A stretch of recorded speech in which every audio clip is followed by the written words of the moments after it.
Assalamualaikum warahmatullahi wabarakatuh. Halo Sobat Marketers, we're back with Ima Talk Show. Yang sebetulnya Ima Talk Show ini kali pertama jadi perdana banget gitu ya.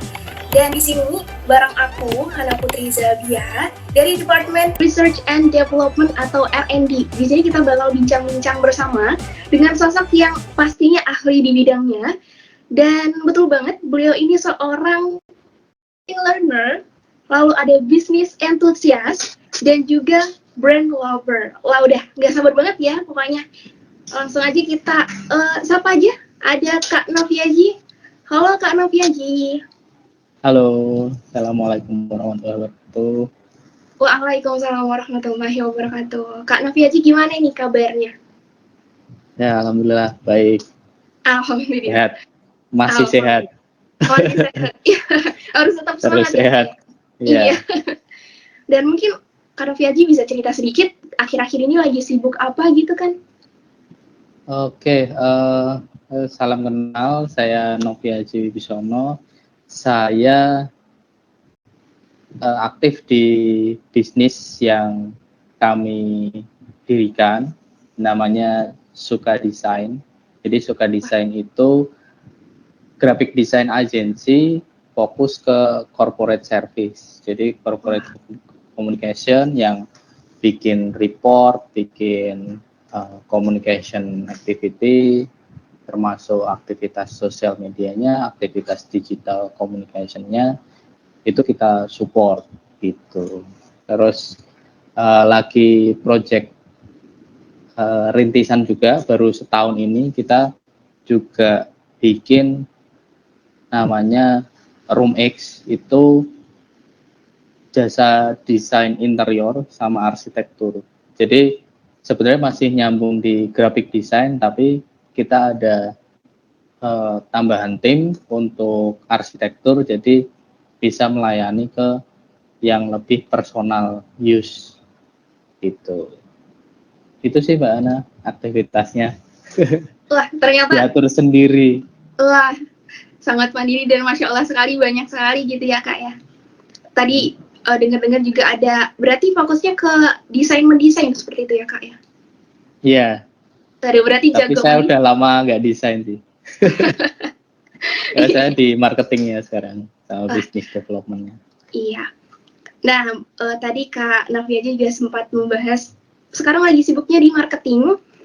Bener banget, kita kali ini bakalan ngobrolin seputar marketing, gak jauh-jauh dari marketing, dengan tema khusus yakni lebih dekat dengan marketing, pemasaran, dan pasar gitu. Sebagai permulaan nih Kak, mungkin Kak Noviaji bisa ngasih tahu sedikit tentang marketing itu apa sih? Dan mungkin juga banyak di antara kita yang masih salah mengartikan marketing sama selling itu sama atau enggak gitu.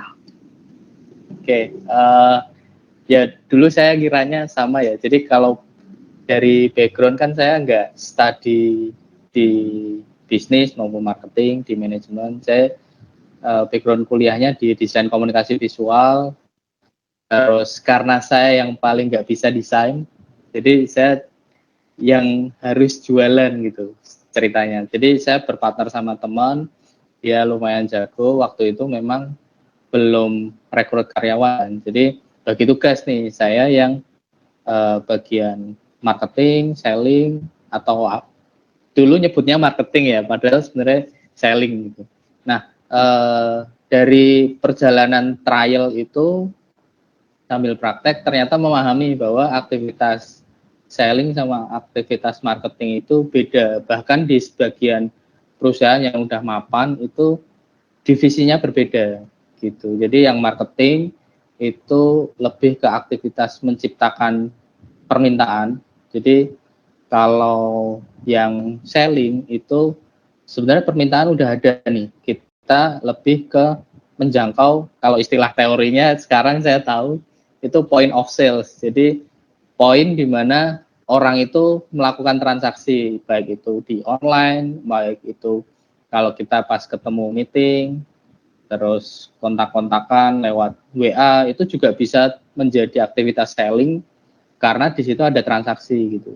Jadi selling itu bagaimana mengoptimalkan orang yang nanya-nanya datang, udah punya demand, udah punya permintaan, mau desain seperti ini nih, mau bikin logo, kemudian, nah itu kan udah punya permintaan kan. Nah, selling itu memastikan harganya sesuai, kemudian dari sisi kemampuan juga. Kalau ini kan kita jasa ya, jadi outputnya itu belum selesai sekalipun sudah transaksi gitu.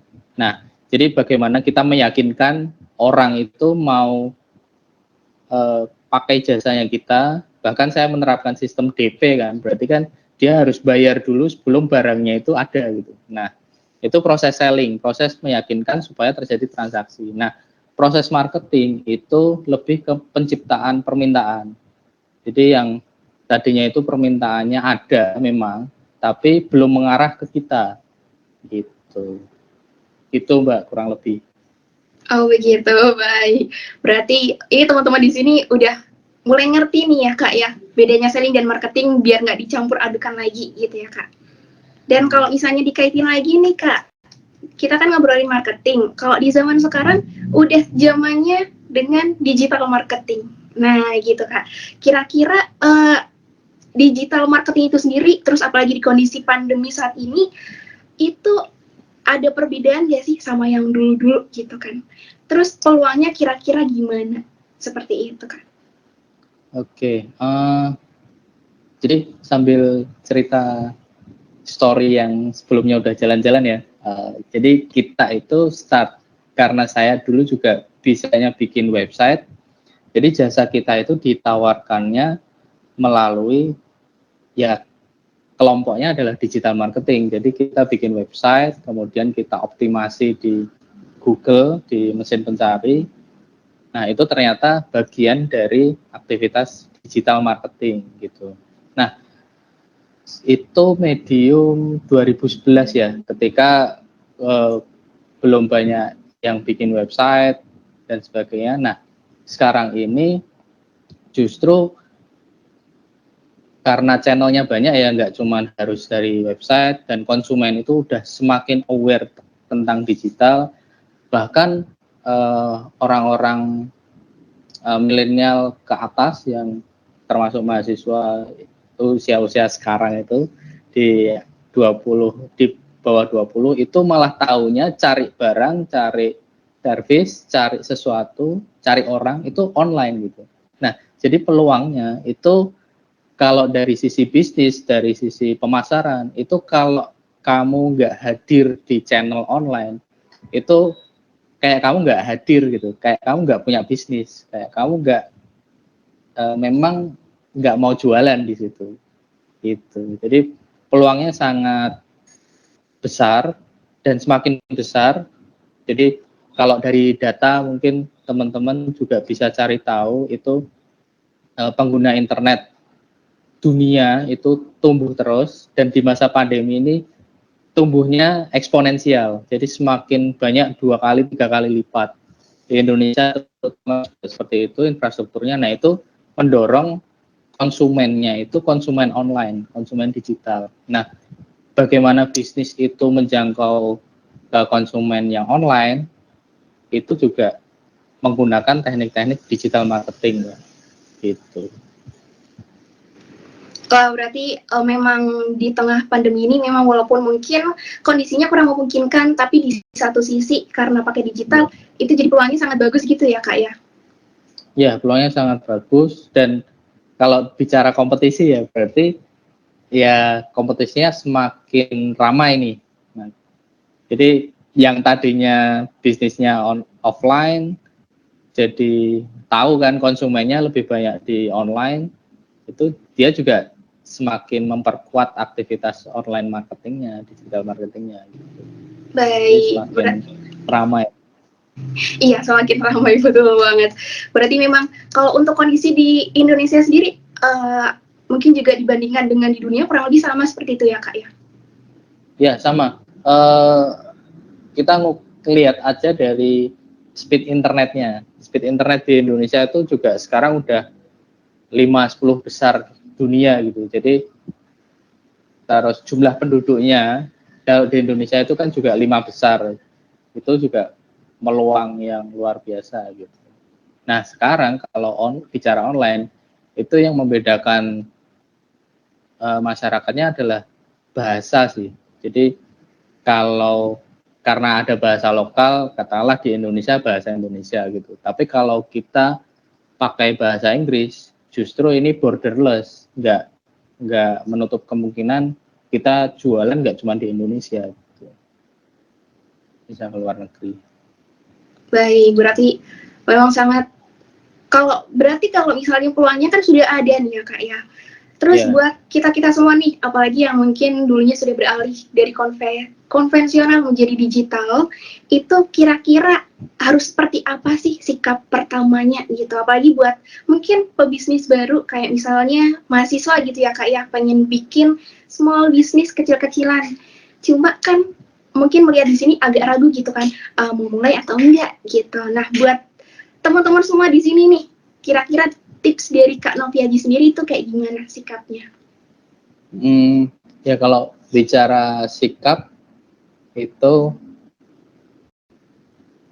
yang jelas kita juga harus lebih paham ya bagaimana perilaku orang di digital gitu. Katakanlah di Instagram atau di TikTok lah. Di TikTok ini kan channel yang ramai gitu kan, udah mulai sangat ramai. Nah, kita lihat perilakunya masyarakat TikTok ini seperti apa gitu. Jadi ketika pebisnis masuk ke channel TikTok itu jangan bawa kebiasaannya di Instagram gitu. Walaupun mungkin ada di Instagram ada Reels dan sebagainya kan, tapi kan itu juga ternyata mengikuti pola interaksinya di TikTok gitu. Jadi maksud saya adalah bagaimana bisnis itu menyesuaikan kebiasaan di masyarakat seperti apa. Di masyarakat TikTok, masyarakat Instagram itu gaya bahasanya kan beda. Nah, brand bisnis itu ngikutin itu. Jadi jangan pakai bahasa yang ketika jualan offline gitu. Ya itu nanti interaksinya nggak nyambung. Itu yang namanya empati. Jadi kalau bicara sikapnya itu sebenarnya empati menjadi salah satu kuncinya. Jadi memahami di mana kita akan melakukan aktivitas pemasaran. Itu Mbak. Kuncinya di situ sebenarnya. Walaupun nanti teknik-tekniknya nanti juga harus dipelajari ya. Misal ngedit video kalau masuk ke TikTok, kemudian milih lagu yang lagi viral, kemudian ngikutin trennya, wave-nya seperti apa.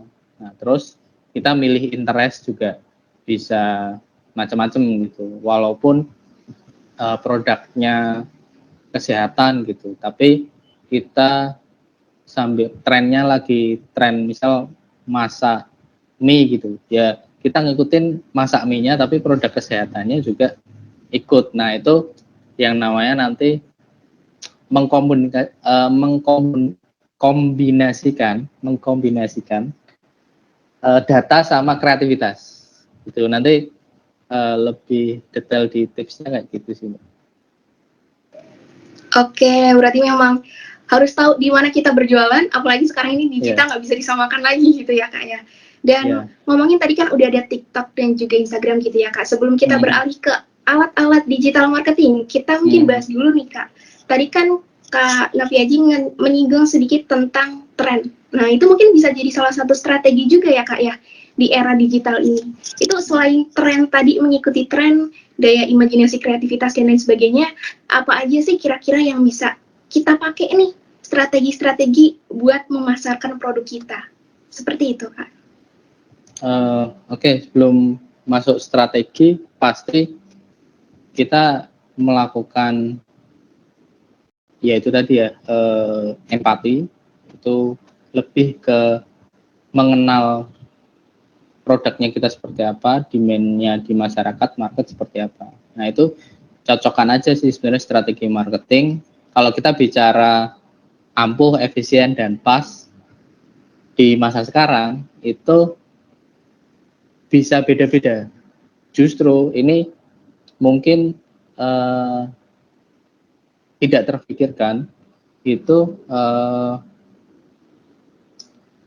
justru kalau yang ramai itu sekarang pada online dan sebagainya gitu. Ketika kita jualannya offline tapi diramaikan di online gitu, itu juga bisa kelihatan. Kalau marketing itu kan outstanding ya, terlihat berbeda, itu bisa lebih baik gitu. Nah, ketika yang lain itu jualannya online, terus kita jualan offline, itu malah bisa lebih baik hasilnya gitu. Nah, kemudian kalau kita bicara strategi, kalaupun tadi istilahnya ada digital, kemudian ada offline, itu kalau kita membeda-bedakan itu kadang juga, oh saya fokus ke online aja nih, padahal yang offline itu juga ada gitu. Ketika orang kelamaan nunggu barang yang dibeli di marketplace, itu dia akan cenderung cari karena tokonya itu ternyata buka di beberapa tempat yang dekat dengan konsumen, itu orang akan milih ke sana juga karena tergantung barangnya gitu. Nah, strateginya adalah mengkombinasikan online dan offline itu sama efektifnya gitu. Nah, efektif itu acuannya berarti di sumber daya ya, Mbak. Jadi sumber dayanya harus pinter ngukur, kemudian kita punya budget berapa sih untuk mempersiapkan channel-channel yang akan kita pakai. Jangan sampai kita masuk ke YouTube gitu katakanlah. YouTube di mana pemainnya itu sekarang sudah brand-brand yang besar, itu kita masuk ke YouTube dengan pola 2 tahun yang lalu, bahkan 2 tahun yang lalu gitu. Itu di dunia digital itu bahkan 6 bulan yang lalu itu bisa dianggap usang. Kisah sukses strategi marketing 6 bulan yang lalu itu diterapkan di sekarang itu sudah bisa jadi tidak relevan. Nah, itu pinter-pinternya untuk mengetahui sumber daya kita pantas apa enggak, kuat apa enggak gitu. Gitu sih, Mbak. Berarti memang kita harus perbanyak referensi. Pokoknya terus belajar. Coba-coba aja ya, kayak siapa tahu pas di usahanya kita. Iya, sambil belajar sambil praktek. Gitu. Iya, betul. Karena belajar, kalau di digital ya, itu belajar sekarang, prakteknya 6 bulan lagi. Udah agak berubah juga gitu. Saya pernah ngalami juga, karena saya ikut workshop untuk optimasi Google gitu kan. Itu saya buka materinya lagi, itu ternyata dashboardnya berubah, kemudian algoritma Google-nya berubah, itu ya pada akhirnya kita cari mana yang masih relevan, itu tetap kita pakai dan kuasai. Sebenarnya ya marketing as usual itu kan kita tahu marketnya itu seperti apa, kita tahu dia butuh apa gitu, dan kita cari mana produk kita yang dibutuhkan mereka. Nah, gitu aja, terus dihubungkan. Gitu. Baik, ada relevansi antara satu dan lainnya, begitu ya Kak ya, juga kombinasi-kombinasi lainnya. Nah, tadi kan kita udah membahas tentang strategi ya Kak ya. Mungkin tadi di awal juga sudah sempat dinotis sedikit tentang TikTok dan juga Instagram Reels. Itu selain itu semua, ada apa lagi sih Kak ala digital marketing yang mungkin bisa dibilang paling ampuh sejauh ini yang pernah Kakak coba gitu? Ada testimoninya gitu Kak? Oke, nah ini tergantung nature bisnisnya ya. Jadi kalau yang, karena saya bisnisnya service, kemudian B2B, itu jadi ke perusahaan-perusahaan, saat ini walaupun kita juga melakukan aktivitas direct selling, kita pakai strategi iklan Google itu masih lumayan efektif. Jadi perusahaan itu masih cari jasa yang dibutuhkan mereka itu di Google. Nah, saya pakai website yang dioptimasi, kemudian pakai channel iklannya Google, itu masih efektif gitu. Tapi kita juga pernah handle klien itu lebih optimal lewat channel marketplace gitu. Nah, marketplace ini kan sekarang juga trennya tidak bisa sekedar upload foto, kasih keterangan produk dan stok, itu langsung laku gitu. Enggak seperti 3 tahun yang lalu ketika penjualnya masih sedikit gitu. Nah, sekarang itu kalau toko baru nggak ngiklan, itu juga kompetisinya kalah sama yang iklan. Kemudian perang harga itu sudah terjadi di marketplace. Jadi pelajari juga nanti yang mau masuk ke channel itu, teman-teman di sesama pebisnis itu juga lumayan kasih insight ke saya itu.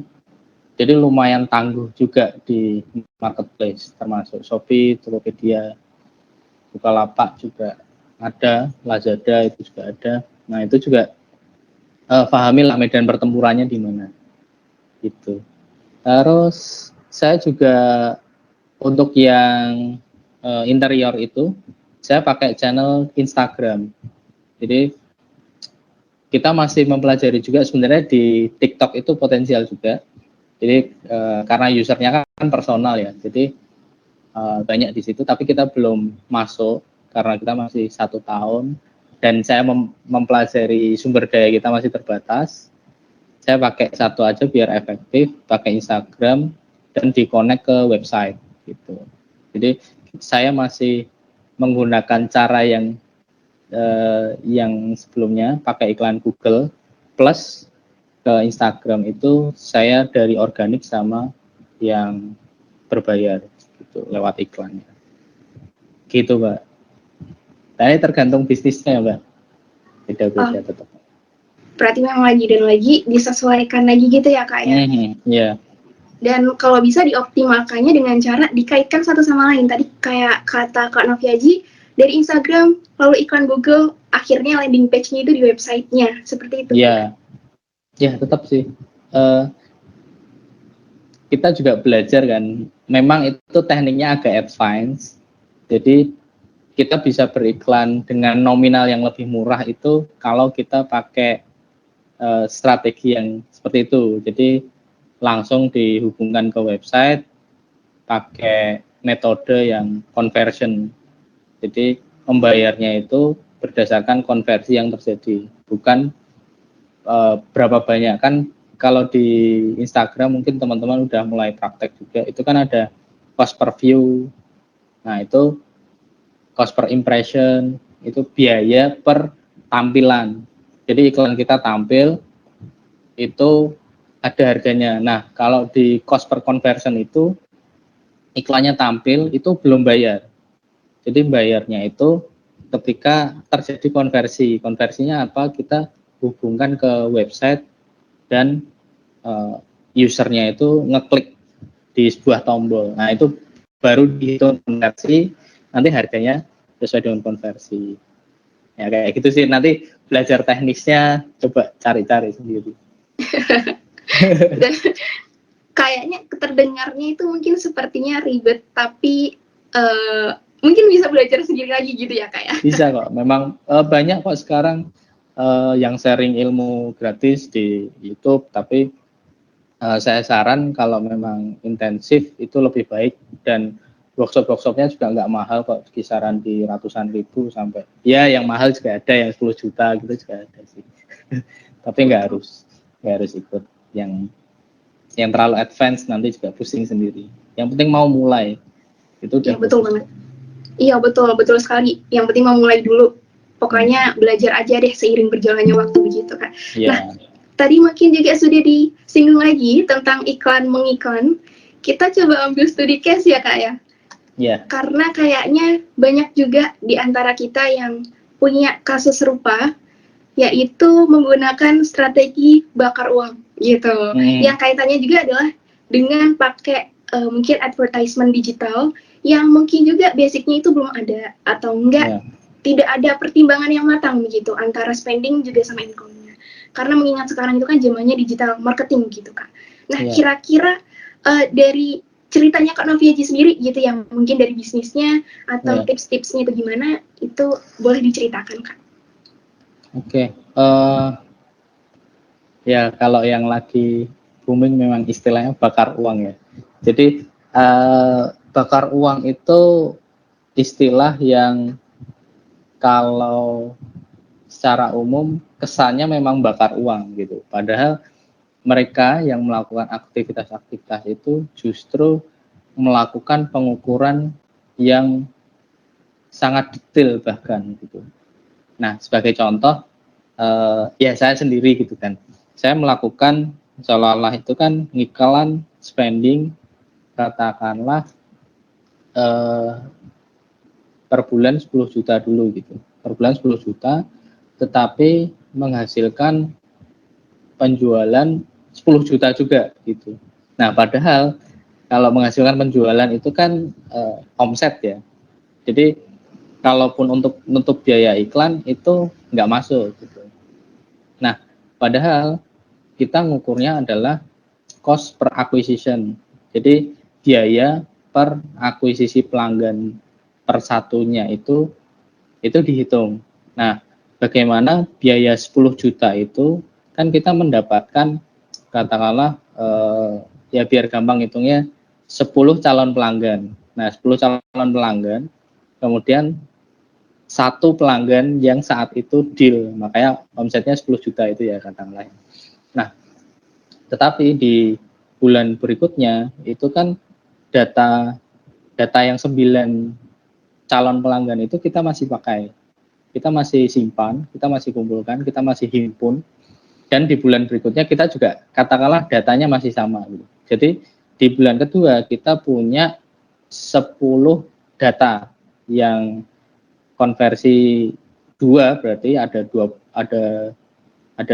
data dan 2 pelanggan. Nah, berarti kita punya 18 data yang belum beli.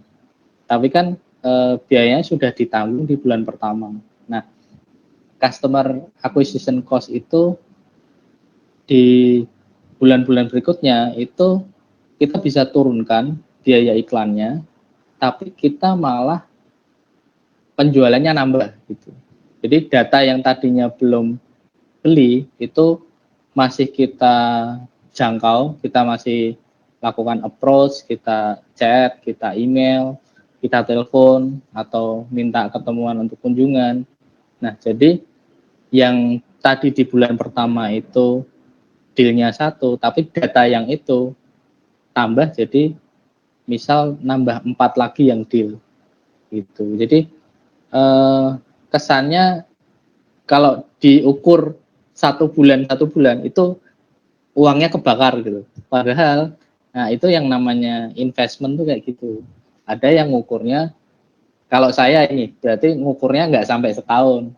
Nah, perusahaan-perusahaan yang melakukan promo itu investmentnya udah memang kayak nggak masuk akal gitu, 7 tahun, 8 tahun gitu. Kan banyak juga perusahaan-perusahaan yang di laporan keuangannya itu profitnya itu baru di tahun ke-10 bahkan.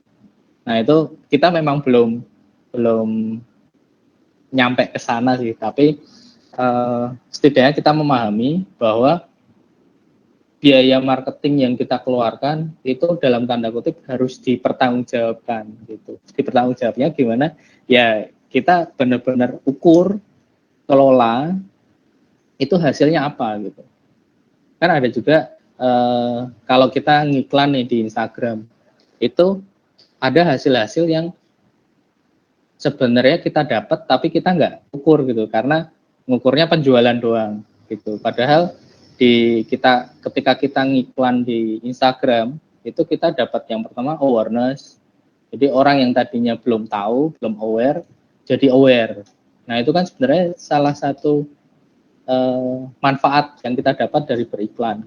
Nah, jadi setelah nantinya kita beriklan lagi, oh kok ini aku ngelihat iklan ini lagi ya. Nah, itu jadi yang tadinya aware jadi penasaran, kemudian melihat lagi. Nah, seperti itu sih, Mbak. Belajarnya adalah dari data itu kita ukur, kemudian kita improve gitu. Agak panjang ya jawabannya. Nggak apa-apa Kak, ini harus Itu sekaligus belajar. di dunia digital itu karena saking ada datanya semua itu, ya kita harus pintar-pintar ngukur, walaupun bisnis kita bisnis kreatif gitu Pak. Jadi masih harus pintar membaca data dan memilih data yang mau kita baca. Itu juga salah satu, karena saking banyaknya data ya, kita kalau mungkin kalau teman-teman yang udah masuk ke website kemudian ada Google Analytics itu datanya itu ya ada semua, tapi nggak semuanya penting, khususnya penting untuk bisnis kita gitu. Kalau penting, iya penting menurut Google Analytics data itu disajikan, kita bisa menggunakan data itu. Tapi kalau saya butuhnya cuma data konversi, bahkan data traffic itu nggak perlu saya lihat gitu. Itu Mbak Ana. Oke, menarik banget nih pembahasan kita sampai wah jauh banget sampai digital advertisement. Kita belajar hal baru lagi malah nih. Dan berarti intinya itu mungkin kita harus pandai mengelola, karena Hana juga pernah dengar nih ya Kak, kalau misalnya kita mau ngiklan itu tergantung juga sama tujuan awal kita. Mungkin juga ingin membangun branding gitu ya Kak ya. Tapi ada juga yang pengen langsung ke closing atau profitnya gitu Kak. Iya, benar. Oke, berarti memang lagi dan lagi harus pandai-pandai mengelola data dan juga pandai-pandai memilih, gitu. Karena perbanyak jam terbang aja gitu ya Kak ya, coba-coba seperti itu. Ya itu nggak bohong sih kalau jam terbang itu, cuman bisa dipersingkat dengan belajar. Jadi katakanlah saya perjalanan berbisnis dari 2011 sampai dengan sekarang. Nah, teman-teman yang belajar dari berbagai sumber, itu belajar setahun aja hasilnya bisa lebih advance dari saya, ya bisa gitu. Ya itu namanya fungsi belajar kayak gitu. Setuju banget. Karena apalagi sekarang dimudahkan banget ya Kak ya, di YouTube aja banyak sekarang udah ada webinar, belajar dari mana aja kita bisa dapat deh ya pokoknya gitu. Dan mungkin ini hampir jadi topik pembicaraan kita terakhir. Last but not least, kira-kira dari seorang pakar yang ahli di dunia marketing nih, kira-kira tren marketing 2022 ini tuh seperti apa sih Kak? Oke, nah ini kadang juga nggak, kalau bicara tren, saya juga sambil melakukan kadang juga itu ya, kita harus lebih banyak cari tahu lagi. Mungkin informasi saya masih sangat kurang itu, tapi saya membacanya gini, tadi yang sempat saya singgung itu kan ada data tuh, aktivitas marketing kita itu tidak bisa lepas dari data yang sadar maupun tidak sadar itu sebenarnya terhimpun. Nah, kita tinggal ngumpulin kemudian membaca itu. Dari membaca itu yang paling krusial lagi adalah pakai data itu untuk eksekusi apa. Nah, trennya adalah kalau bahasanya itu kreatif data driven. Waduh, apa itu? Jadi dari data kemudian kita mengeksekusinya dengan cara yang kreatif. Nah, cara kreatifnya apa? Nah, kadang supaya ngikutin tren itu oke, tapi ngikutin tren itu ya salah satunya supaya kita juga ikutin arusnya seperti apa, karena kita kan punya dana yang terbatas, punya sumber daya yang terbatas. Ngikutin tren itu jauh lebih murah tanda kutip, tapi juga kita harus nunjukin bahwa kita itu ada aspek pembedanya juga dari kompetitor gitu. Jadi bisa jadi dulu itu kita lebih unggul di digital itu karena kita hadir duluan di digital, di graphic design agency belum banyak yang punya website gitu. Kita udah punya website khususnya yang di Semarang ya. Nah kemudian itu juga bisa jadi tren. Kemudian satu lagi mungkin lebih ke sebenarnya masih akan sama. Marketing itu dari dulu sampai sekarang itu sama, yaitu bagaimana kita membaca perilaku orang gitu. Jadi aktivitas marketingnya sama, tapi channelnya yang beda. Nah dulu kalau saya di website, saya memprovide konten itu lewat konten marketing di posting blog. Nah sekarang nggak bisa tuh cuman sekedar tulisan, konten tulisan doang. Bisa jadi kalau di YouTube kita bikin konten-konten yang ya semacam ini, konten edukasi yang visual dan audio. Di podcast kita memanfaatkan kebiasaan orang di Spotify yang sambil jalan, tapi dia juga nggak mau cuman sekedar jalan, dia mendapatkan tambahan ilmu. Nah berarti kan ada konten-konten yang disesuaikan dengan channelnya. Nah itu semakin rich. Kemudian nanti trennya apa nih media trennya apa? Misal di Twitter ternyata juga sekarang udah, kalau zaman saya dulu kan bahkan sebelum ada Facebook udah pakai Twitter gitu. Tapi user Twitternya yang sekarang itu yang ternyata semakin tren. Kemudian ada fitur yang kayak seminar yang live gitu, yang audio. Nah itu juga bisa jadi channel yang semacam itu bisa dipakai, entah itu nanti penggunanya seperti apa. Nah itu pinter-pinternya membaca pasar gitu Mbak Ana. Baik, semakin kesini semakin beragam lagi tools-tools yang disediakan. Iya pasti. Semakin kompleks juga cara penggunaannya, tapi pastinya kita harus pandai-pandai juga untuk berkreasi seperti itu ya Kak ya. Iya. Oke, nah karena kita sudah membicarakan dari A sampai Z, kita banyak banget belajar hal baru dari Kak Noviaji. Sebagai penutup nih Kak, benar-benar terakhir, apa sih closing statement dari Kak Noviaji? Mungkin harapan untuk marketing di Indonesia atau bahkan pesan-pesan buat teman-teman kita, khususnya para mahasiswa yang masih ragu ingin coba nggak ya atau enggak gitu. Apalagi sekarang kan kesempatan tadi yang sudah dibicarakan di awal itu bagus banget gitu. Iya, oke. Kalau untuk marketing di Indonesia kita termasuk dapat, kalau orang bilang itu kan bonus demografi ya. Jadi jumlah pasarnya market lokal sendiri itu Indonesia besar. Nah itu bahkan dinilai oleh perusahaan-perusahaan luar negeri itu mau menyasar ke Indonesia gitu. Jadi bagi kita yang mau memulai bisnis, memulai memasarkan produk apapun itu, memanfaatkan potensi market lokal Indonesia itu jadi sangat penting ya. Jadi kita nggak bisa anggap remeh, kesannya marketnya gaptek dan sebagainya. Nah itu justru kita harus manfaatkan potensi ini semakin baik lagi gitu.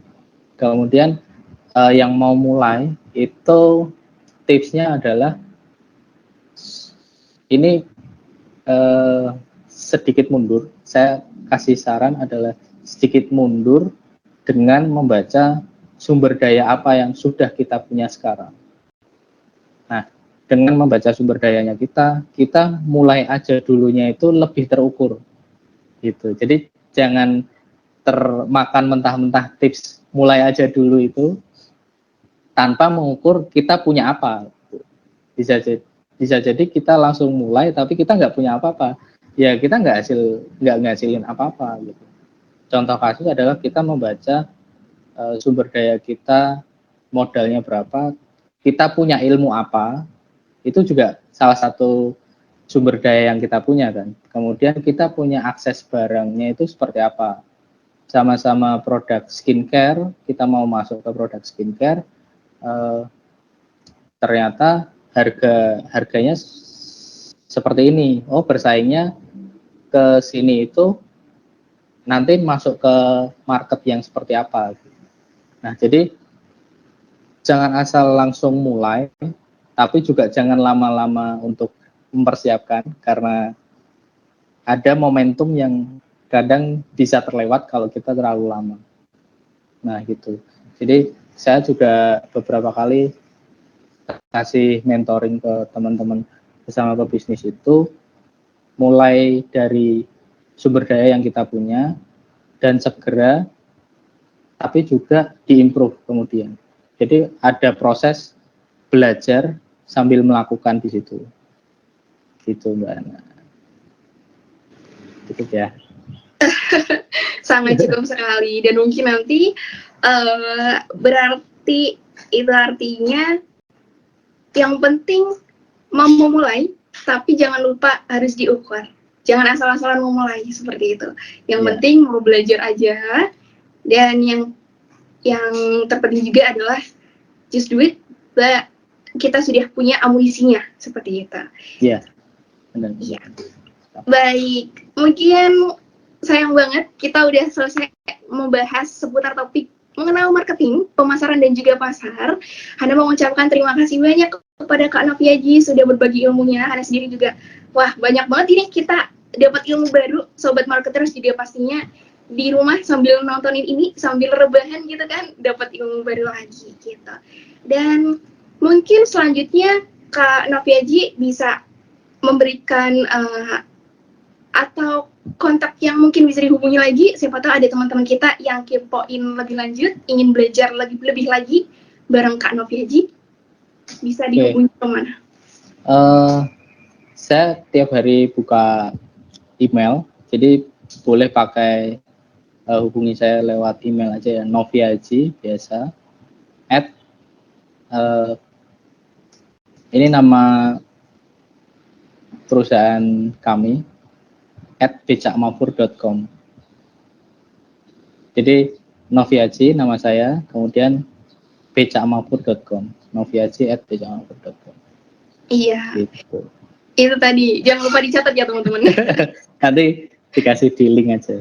Iya, oke. Siap sekali Kak.